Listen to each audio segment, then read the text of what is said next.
السلام علیکم دوستو۔ 29 اکتوبر 1960 کو محمد علی نے اپنی پہلی پروفیشنل فائٹ میں ٹونی کے خلاف کامیابی حاصل کی۔ 25 فروری 1964 کو انہوں نے سونی لیسٹن کو ناک آؤٹ کر کے پہلی مرتبہ عالمی ہیوی ویٹ ٹائٹل جیتا۔ اس وقت ان کی عمر صرف 22 برس تھی۔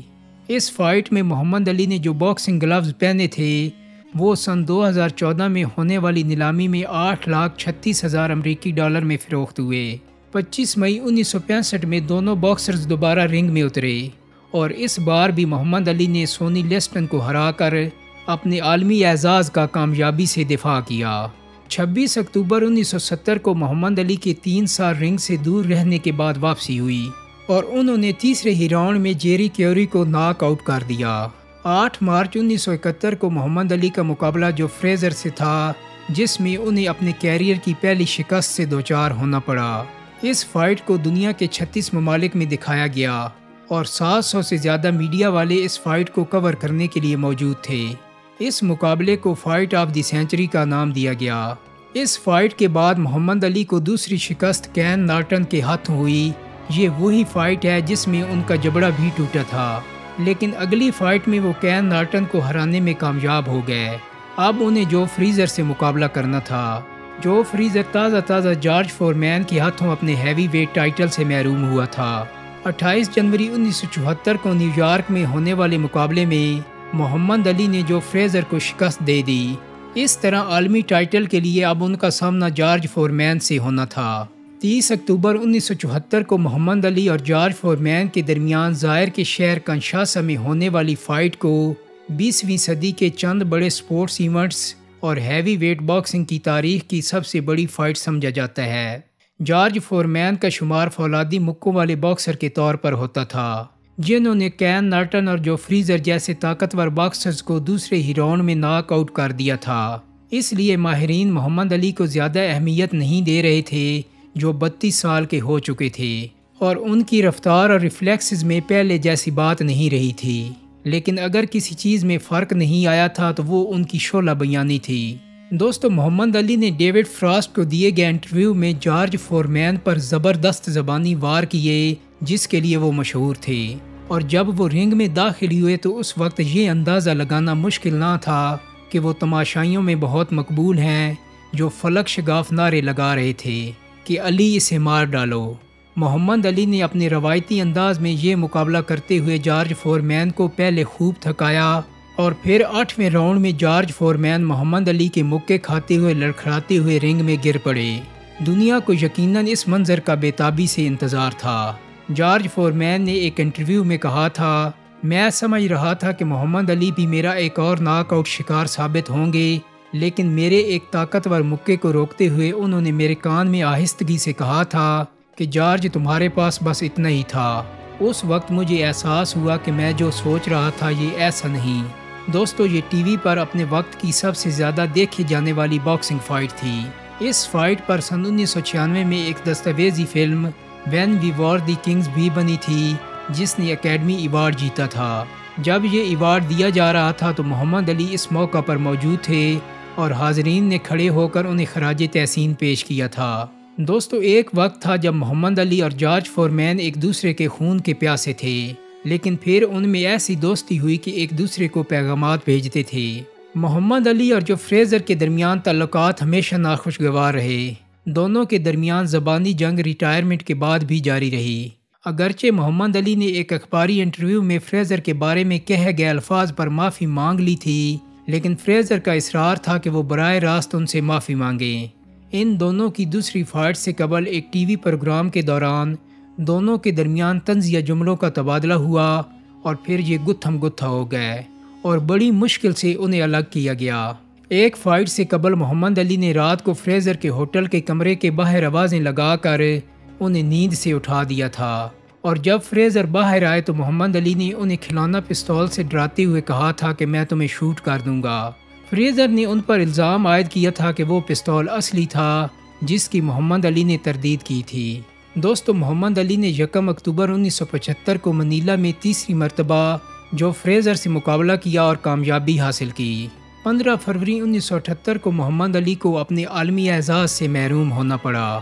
جب انہیں لیون سپنکس نے شکست دی، لیکن اسی سال ستمبر میں وہ یہ اعزاز دوبارہ حاصل کرنے میں کامیاب ہو گئے۔ محمد علی نے جون 1979 میں ریٹائرمنٹ کا اعلان کیا۔ وہ اکتوبر 1980 میں رنگ میں واپس آئے، لیکن لیری ہومز نے انہیں ناک آؤٹ کر دیا۔ 11 دسمبر 1981 کو ٹریور بریک کے ہاتھوں شکست کے بعد محمد علی نے حتمی طور پر بین الاقوامی باکسنگ کو خیر آباد کہنے کا فیصلہ کر لیا۔ اپنے بین الاقوامی کیریئر میں انہوں نے 61 مقابلے کیے، جن میں سے 56 میں انہیں جیت جبکہ 5 میں شکست کا سامنا کرنا پڑا۔ دوستو، محمد علی نے جس ماحول میں پرورش پائی، اس میں انہوں نے امریکی معاشرے میں نسلی تفریق کو بہت قریب سے دیکھا اور محسوس کیا۔ بہت کم عمری میں ہی انہوں نے اپنی والدہ سے سوال کرنا شروع کر دیا تھا کہ آپ جب بس میں جاتی ہیں تو کیا لوگ یہ سوچتے ہیں کہ آپ سفید فام ہیں یا دوسرے رنگ کی؟ اسی طرح ایک مرتبہ انہوں نے اپنے والد سے بھی یہی بات کہی کہ جب میں گھر کا سامان لینے جاتا ہوں تو دکاندار سفید فام ہے، جب میں کسی اور دکان پر جاتا ہوں تو وہ بھی سفید فام ہے، بس ڈرائیور بھی سفید فام ہے۔ محمد علی کے لیے یہ سب کچھ ناقابل برداشت تھا، لیکن وہ کر بھی کیا سکتے تھے۔ 10 سال کی عمر میں یہ سب کچھ سوچ کر وہ رات کو اپنے بستر پر لیٹے روتے رہتے تھے۔ اس سوچ نے اس وقت ڈرامائی موڑ لیا جب ایک 14 سال کے لڑکے ایمٹ ٹل کو 2 سفید فام افراد نے ہلاک کر دیا۔ محمد علی کے باکسر بننے میں ان کی سائیکل کی چوری کے واقعہ کا بہت ذکر ہوتا ہے، لیکن جب ان کے کیریئر کے ابتدائی دنوں میں ان سے یہ سوال کیا جاتا تھا کہ وہ باکسر کیوں بنے، تو ان کا کہنا تھا کہ کسی بھی سیاہ فام کے لیے اس ملک میں کچھ بننے کا یہی تیز ترین راستہ تھا۔ فٹ بال یا باسکٹ بال کا کھلاڑی بننے کے لیے ضروری تھا کہ آپ کالج میں جائیں اور امتحان پاس کریں، ڈگریاں حاصل کریں۔ باکسر کے لیے صرف اتنا ہے کہ وہ جم میں جائے، ورزش کرے، پروفیشنل باکسر بن جائے، فائٹ جیتے اور اگر وہ بہت اچھا ہے تو پیسہ کمائے۔ دوستو، محمد علی کی ہمیشہ یہ عادت رہی کہ وہ فائٹ سے قبل اپنے حریفوں کو اپنے دلچسپ جوشیلے انداز میں ادا کیے گئے فکروں سے مشتعل کرتے تھے، اور یہ سب کچھ فائٹ سے قبل ایک زبردست ماحول پیدا کرتا تھا۔ سونی لیسٹن سے فائٹ سے قبل انہوں نے اپنے حریف کو بدصورت ریچھ کہا تھا، اور یہ بھی کہ وہ انہیں شکست دے کر اس ریچھ کو چڑیا گھر کو عطیہ کر دیں گے۔ جب دونوں باکسرز کا وزن ہو رہا تھا تو اس وقت بھی محمد علی چلا رہے تھے کہ آج رات کوئی مرنے والا ہے۔ ارنی ٹیلر سے مقابلے کے دوران بھی وہ اپنے حریف پر فکرے کس رہے تھے اور مکے برساتے ہوئے کہتے جا رہے تھے، انکل ٹام میرا کیا نام ہے، میرا کیا نام ہے۔ دوستو، دراصل فائٹ سے پہلے ٹیرل نے محمد علی کو کلے کلے کہہ کر پکارا تھا، جس پر وہ غصے میں تھے۔ روم اولمپکس میں محمد علی کے جیتے ہوئے گولڈ میڈل کے بارے میں مختلف نوعیت کی کہانیاں موجود ہیں۔ محمد علی کی سوانح حیات دی گریٹسٹ میں لکھا ہے کہ انہوں نے یہ گولڈ میڈل دریائے اوہایو میں پھینک دیا تھا، کیونکہ سیاہ فام ہونے کی وجہ سے انہیں اپنے ہی علاقے کے ایک ریستوران میں بیٹھنے کی اجازت نہیں دی گئی تھی، اور اس کے فوراً بعد موٹر سائیکل گینگ نے ان سے یہ میڈل چھیننے کی کوشش کی تھی۔ تاہم ایک پریس کانفرنس میں جب ان سے پوچھا گیا کہ کیا واقعہ انہوں نے گولڈ میڈل دریا میں پھینک دیا تھا، تو ان کا جواب تھا کہ انہیں نہیں معلوم کہ وہ میڈل انہوں نے کہاں رکھ دیا تھا، بلکہ محمد علی نے سوال کرنے والے کو یہ کہہ کر حیران کر دیا تھا کہ انہوں نے اپنی سوانح حیات دی گریٹسٹ نہیں پڑھی۔ محمد علی کو اٹلانٹا اولمپکس کے دوران انٹرنیشنل اولمپک کمیٹی کے صدر یوان اینتونیو سمارانچ نے خصوصی طور پر دوبارہ تیار کردہ گولڈ میڈل پیش کیا تھا۔ محمد علی کی سوانح حیات دی گریٹسٹ کے بارے میں مشہور ہے کہ اس پر علی جا محمد کی تنظیم نیشن آف اسلام کا خاصا کنٹرول تھا، اور کئی باتیں اس تنظیم کی مرضی کی شامل کی گئی تھیں، جبکہ اسے تحریر کرنے والے رچرڈ ڈرہم کو لکھنے کی محدود آزادی حاصل تھی۔ دوستو، محمد علی کی والدہ اوڈیسا کہتی تھیں کہ 6 ماہ کے محمد علی نے ایک مرتبہ بستر پر لیٹے لیٹے اتنی تیزی سے اپنا بازو ہلانا شروع کیا کہ ایک مکہ میرے منہ پر لگا اور میرا ایک دانت ہل گیا۔ اس لیے میں ہمیشہ یہ کہتی رہی ہوں کہ محمد علی کا پہلا ناک آؤٹ پنچ میرے منہ پر لگا تھا۔ محمد علی کے والد کہتے تھے کہ ان کا بیٹا ہر وقت باتیں کرتا رہتا تھا، کبھی خاموش نہیں بیٹھتا تھا۔ صرف 8 سال کی عمر میں وہ گھر کے باہر لڑکوں کی محفل سجا کر ایسے بیٹھتے تھے جیسے خطاب کر رہے ہوں۔ محمد علی کے باکسنگ کیریئر میں بلیک سپر مین گانے نے لازوال مقبولیت حاصل کی۔ یہ گانا برطانوی گلوکار جانی ویکلن کی تخلیق ہے اور اس کی کہانی بھی بڑی دلچسپ ہے۔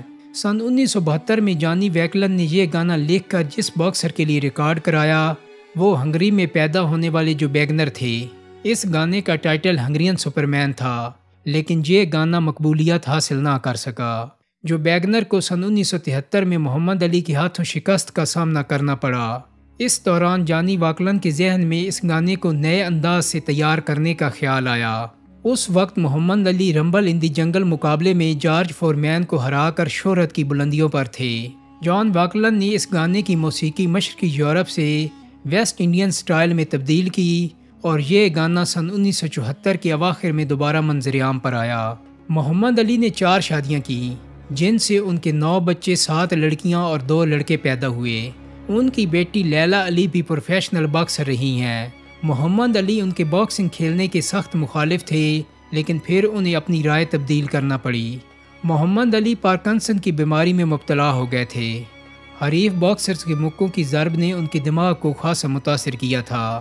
علی اے لائف کے مصنف جوناتھن ایک کہتے ہیں کہ ان کے ڈاکٹر فریڈی پیچیکو کا کہنا تھا کہ دماغ کے متاثر ہونے کے آثار سن 1971 میں ہی نمایاں ہونے شروع ہو گئے تھے اور ان کی گفتگو کی رفتار میں بتدریج کمی آنا شروع ہو گئی تھی۔ دوستو، محمد علی کے یادگار باکسنگ مقابلوں کے بعد جس منظر نے دنیا بھر میں ان کے چاہنے والوں کو سب سے زیادہ متاثر کیا، وہ ان کا سن 1996 کے اٹلانٹا اولمپکس کی مشعل روشن کرنا تھا۔ ان کی بیگم لونی کا کہنا تھا کہ یہ بالکل ایسے ہی تھا جیسے محمد علی نے ہیوی ویٹ کا عالمی اعزاز 4تھی مرتبہ جیت لیا ہو۔ دوستو، امید کرتا ہوں کہ میری آج کی ویڈیو آپ کو پسند آئی ہوگی۔ اگر ویڈیو اچھی لگی ہے تو اس کو لائک اور شیئر کر دیں۔ میرے چینل کو سبسکرائب کرنے کے ساتھ ساتھ بیل آئیکن کو بھی کلک کر دیں تاکہ آپ کو ایسی انفارمیٹیو ویڈیو ملتی رہیں۔